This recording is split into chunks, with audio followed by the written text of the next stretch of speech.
بسم اللہ الرحمن الرحیم۔ محترم ناظرین و سامعین، ایک صاحب ہے دہلی سے، انہوں نے سوال کیا ہے کہ اگر کسی شخص کی فجر کی نماز چھوٹ جاتی ہے جمعے کے دن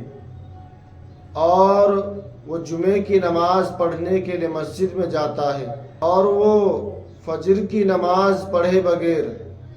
جمعے کی نماز پڑھ لیتا ہے اور وہ جمعے کی نماز کے بعد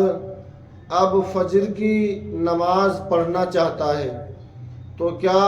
وہ سنتیں بھی پڑھے گا یا صرف 2 رکعت فرض نماز پڑھے گا؟ تو اس کے تعلق سے مسئلہ یہ ہے کہ اگر کسی شخص کی فجر کی نماز چھوٹ جاتی ہے، چاہے وہ جمعے کے دن ہو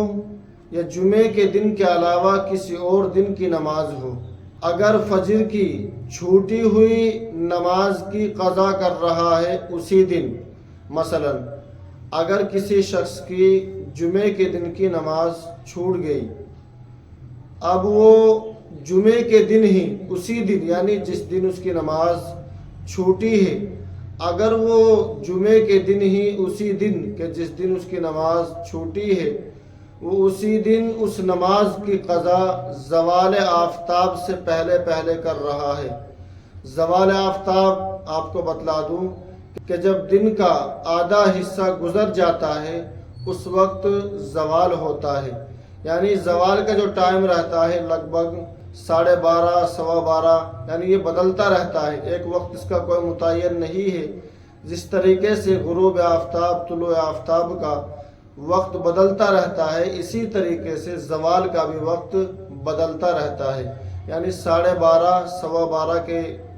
سم تھنگ یہ ٹائم رہتا ہے، اور علاقے کے اعتبار سے کم و بیش بھی ہو سکتا ہے۔ تو مسئلہ یہ ہے کہ اگر زوال آفتاب سے پہلے اگر کوئی شخص فجر کی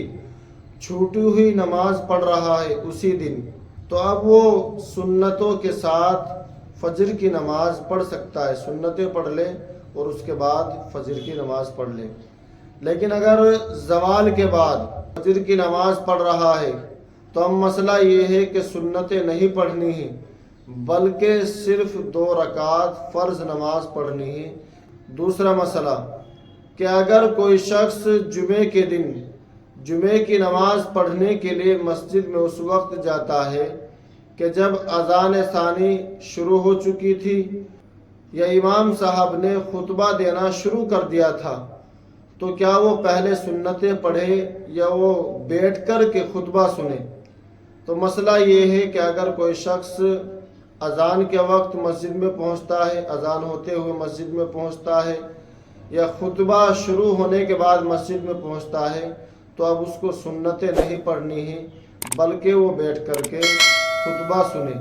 اور ان سنتوں کو فرض نماز پڑھنے کے بعد پڑھ سکتا ہے۔